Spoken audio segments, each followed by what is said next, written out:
요즘 뉴스를 보면 물가가 너무 많이 올랐다고 합니다. 물론 우리가 시장에 갔을 때도 체감할 수 있어요. 우리가 흔히 사 먹는 달걀도 그렇고 라면도 그렇고 물가가 많이 올랐어요. 그래서 시장 가면 몇 개 담으면 금방 5만 원, 10만 원이 넘어가는 것 같아요. 우리나라에 안팎에 여러 가지 어려움과 문제가 있습니다. 지금 우리는 굉장히 어려운 시기를 넘어가고 있어요. 뿐만 아니라 세계 곳곳에 지금 러시아, 우크라이나 그리고 이스라엘, 이란의 전쟁이 계속되고 있어요. 정세가 매우 불안정합니다. 좋은 소식은 별로 들리는 것 같지 않아요. 미국은 관세 전쟁 중이고 우리나라는 여러 가지로 이 모든 경제, 국방, 안보 뚫고 나가기에 힘든 상황 속에 있어요. 이러한 상황 속에서 우리 성도들은 어떻게 해야 될까요? 지금 우리에게 필요한 것은 무엇일까요? 오늘 본문을 통해서 하나님의 말씀을 우리가 보면 지금 우리에게 가장 절실한 건 믿음일 것입니다. 우리에게는 하나님을 바라보는 믿음이 필요해요. 현실과 상황을 보는 것이 아니라 전능하신 하나님을 바라보고 믿을 때 우리의 눈앞의 현실들에 우리가 매몰되지 않고 우리의 마음이 무너지지 않고 다시 한번 일어설 수 있을 것입니다. 본문에서 바울은 계속해서 믿음을 강조합니다. 할례나 율법 준수와 같은 행위로 하나님의 백성이 되는 것이 아니라 오직 믿음으로 하나님의 백성이 되고 의롭다함을 얻는다고 말씀하고 있어요. 유대인들은요, 단순히 믿기만 하면 구원을 받는다, 하나님의 백성이 된다, 받아들일 수가 없었어요. 계속 반론을 제기합니다. 이때 바울은 유대인들에게 그들이 가장 존경하고 그들의 믿음의 조상으로 여기는 아브라함의 예를 듭니다. 우리가 알다시피 아브라함은 믿음으로 의롭다함을 받은 대표적인 인물이죠. 그리고 모든 믿는 자의 조상이며 믿음의 모델이에요. 많은 설교자들이 믿음을 주제로 설교할 때 아브라함을 거론합니다. 아브라함의 예를 들죠. 그럼 오늘 본문에서 사도 바울은 어떻게 아브라함의 예를 들어 믿음을 설명했을까요? 우리 18절을 함께 보시겠습니다. 같이 읽어볼까요? 아브라함이 바랄 수 없는 중에 바라고 믿었으니 이는 내 후손이 이같으리라 하신 말씀대로 많은 민족의 조상이 되게 하려 하심이라. 아멘. 본문에서 뭐라 말씀하고 있습니까? 아브라함이 바랄 수 없는 중에 믿었다고 합니다. 아브라함은요, 도저히 불가능할 때, 기대할 수 없을 때, 가능하지 않을 때, 그때라도 하나님을 믿었다는 거예요. 창세기 15장을 보면 아브라함이 하나님의 약속을 믿고 가나안 땅에 들어온 지 5, 6년의 세월이 흘렀어요. 그런데도 하나님의 약속은 전혀 이루어질 기미조차 보이지 않았어요. 아무 일도 없었습니다. 아무 일도 일어나지 않았어요. 그러다 어느 날 밤에 주의 사자가 찾아와 아브라함을 바깥으로 불러냅니다. 밤하늘에는 별이 수없이 수놓아져 있어요. 반짝반짝 빛나고 있었어요. 이때 하나님이 아브라함에게 뭐라 말씀하십니까? 창세기 15장 5절을 보면 그를 이끌고 밖으로 나아가 이르시되 하늘을 우러러 묵별을 셀 수 있나 보라. 또 그에게 이르시되 내 자손이 이와 같으리라. 하나님이 창세기 15장 5절에 약속하신 말씀이 이루어졌습니까? 이루어졌죠. 정말 그 약속은 단 하나도 이루어지지 않은 게 없어요. 아브라함의 혈통을 이어받은 유대 민족이 지금 얼마나 되는 줄 아십니까? 전 세계에 흩어져 있는 유대인들 그리고 이스라엘 땅에 있는 유대인들을 다 합치면 1600만 명 정도 돼요. 1600만 명. 그리고 믿음으로 의롭다함을 얻은 아브라함의 영적인 후손들도 있어요. 그게 누굽니까? 바로 예수 그리스도를 믿고 우리 또한 믿음으로 아브라함의 영적 후손이 된 거예요. 그 인구까지 합치면 지금 기독교인들이 전 세계 수억 명이에요. 하나님의 이 약속이 저 하늘의 별들처럼 내 후손이 많아질 거라 하신 약속이 이루어졌습니까? 안 이루어졌습니까? 분명히 이루어졌죠. 분명히 이루어졌습니다. 당시 밤하늘을 바라보던 아브라함은 유대민족 1600만 명과 지금 수억의 예수 그리스도를 믿는 영적 아브라함의 후손들이 보였겠어요? 별들은 보였죠. 그렇지만 그 후손들은 자기 눈앞에 없었어요. 그리고 자기는 이미 나이가 먹고 자기 아내도 도저히 아이를 가질 수 있는 상황이 아니에요. 그런데 하나님은 믿으라고 하셨어요. 내가 너에게 그런 후손들을 주리라 약속하셨습니다. 여러분 같으면 어떻겠어요? 도대체 바랄 수 없는 상황이에요. 믿어지십니까? 믿어지세요? 저는 못 믿었을 것 같아요. 제 나이가 그렇게 되고 제 아내도 도저히 이미 아이를 가질 수 없는 몸인데 아무리 하나님이시라도 그거는 저 불가능하지 않겠어요? 하나님 어떻게 제 후손이 저렇게 왔습니까? 지금 나한테는 아들 하나 없는데. 그런데 아브라함은 어떻게 해요? 믿음이 약해지지 않았고 그 말씀을 믿었다고 했어요. 바랄 수 없는 중에 믿었던 겁니다. 오직 하나님의 말씀, 그 말씀하시는 하나님을 믿었기 때문에 하나님께 그 언약을 받고 실제로 그 모든 약속은 이루어졌습니다. 여러분, 예수 믿는 분들 중에 가족들이 예수님을 안 믿는 경우가 상당히 많아요. 상당히 많아요. 그분들은 소원이 뭐겠습니까? 남편, 아내, 자녀들이 예수 믿는 거예요. 그런데 대부분 보면 예수님을 안 믿는 가족들은 예수 믿는 그 걸음을 떼는 게 너무나도 어려워요. 그리고 굉장히 심하게 반대하는 가족들도 많이 있어요. 그런 분들에게 집사님, 권사님, 하나님이 반드시 그 가족을, 집사님의 남편을, 자녀들을 구원시켜 주실 겁니다 라고 여러분 같으면 담대히 말씀할 수 있겠어요? 쉽지 않겠죠. 하지만 우리는 하나님의 약속의 말씀을 믿어야 돼요. 주 예수를 믿어라. 그리하면 너와 내 집을 구원해 주신다고 약속하셨다. 바랄 수 없는 중에라도 믿어야 되는 거예요. 지금 내 남편 도저히 안 믿을 것 같아요. 내 자녀 도저히 안 믿을 것 같아요. 그래도 바랄 수 없을지라도 하나님의 말씀을 믿는 거예요. 여러분, 이 약속의 말씀이 거짓입니까? 어떠한 말씀은 하나님께서 지키시고 어떠한 말씀은 안 지키세요? 약속의 성취는 우리의 믿음에 달려있는 거예요. 우리가 정말 100% 바랄 수 없는 중에라도 하나님의 약속의 말씀을 믿는다면 그대로 될 줄로 믿으시길 바랍니다. 목사인 저는요, 제가 그렇게 믿지 못하면서 여러분에게 권면하는 게 가장 힘들어요. 그래서 더 하나님께 은혜를 구해요. 믿음도요, 내가 갖는 것 같지만 그 믿음의 시작은 하나님이 은혜 주셔야 돼요. 지금 계속 아브라함에 대한 이야기를 하는데 얼마나 대단한 믿음의 조상입니까? 그런데 아브라함이 단 한 번도 의심하지 않고 하나님을 절대적으로 믿었던 사람이 아니에요. 아브라함도 믿음이 연약해질 때도 있었고, 아브라함도 믿음 없는 모습을 보일 때가 있었어요.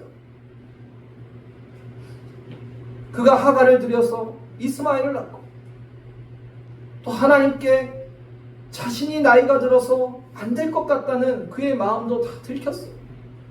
그런데도 하나님께서는 은혜를 베풀어 주셔서 다시 그가 믿음을 가질 수 있도록 이끌어 가시지 않습니까? 믿음은 내가 갖는 것 같아도 사실은 하나님의 은혜로 나에게 하나님이 먼저 시작하신 믿음이라는 것을 기억하시길 바랍니다.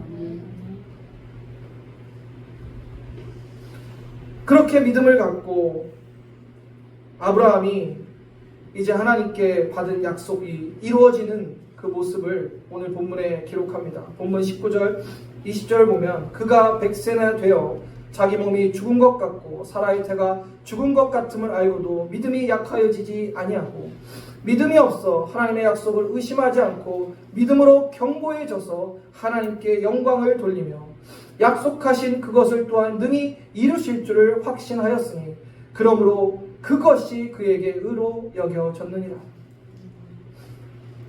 여러분 어떻습니까? 믿음이 약해져 믿음의 시련을 지나고 계십니까? 우리의 믿음이 언제 견고하게 될까요? 언제 진짜 믿음이 생길까요? 히브리서 11장 1절을 같이 읽어보겠습니다. 믿음은 바라는 것들의 실상이요 보이지 않는 것들의 증거니. 우리가 보지 못하는 것, 그것을 바라는 것이 믿음이라고 말씀하세요. 여러분, 믿음이 뭔지를 우리가 정확히 알려면 예수 그리스도를 우리가 생각해 봐야 해요. 여러분은 어떻게 예수님을 믿으셨습니까? 예수님의 제자들은 어떻게 예수님을 믿었을까요? 사실 우리는 예수님을 직접 만나지 못했어요. 눈으로 보지는 못했어요. 그런데 여러분 예수님을 믿지 않으십니까? 골고다 언덕에서 십자가에서 나의 죄 때문에 죽으신 예수님과 그리고 장사한 지 3일 만에 부활하신 예수님을 믿지 않으십니까? 역사적 사실이며 또 우리가 믿는 예수 그리스도의 복음의 그 핵심이 십자가와 부활이에요. 그걸 우리는 믿어요. 보지 못하는 것을 바라본다는 건 그거예요. 우리가 예수님의 십자가의 죽음과 부활을 보지 못했지만 예수님을 믿는 것, 보지 못하는 것을 바라보고 있는 것, 또한 죄 가운데 절망 가운데 도저히 희망을 바랄 수 없을 때 예수님을 바라보고 있는 것. 여러분 이것은요 나의 노력으로만 된 것이 아닙니다. 성경은 분명히 말씀하고 있죠. 에베소서 2장 8절에 너희는 그 은혜에 의하여 믿음으로 말미암아 구원을 받았으니 이것이 너희에게 난 것이 아니요 하나님의 선물이라. 믿음으로 말미암아 구원은 받지만 앞에 뭐라고 말씀하세요?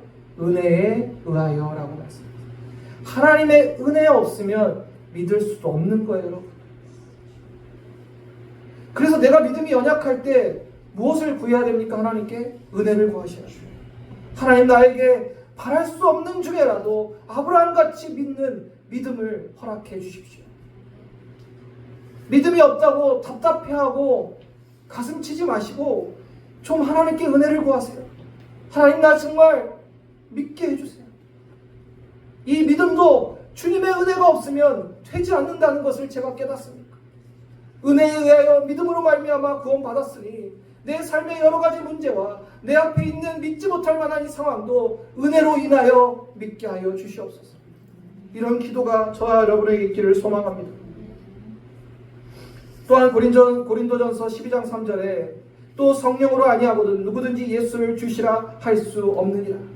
자신의 믿음으로만 예수님을 주님이라 고백하는 것이 아니라 누가 도우셨어요?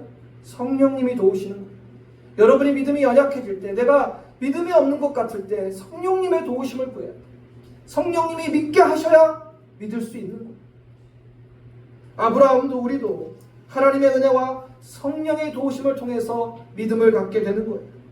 그래서 우리가 은혜가 있어야 믿을 수 있고 믿음이 있어야 바랄 수 없을 때라도 바라볼 수 있는 것입니다. 아브라함은 하나님의 은혜로 믿음을 가졌어요. 그리고 위대한 믿음의 조상이 되었습니다. 우리는 이 믿음이 아브라함 쪽에서 시작된 것이 아님을 기억해야 됩니다.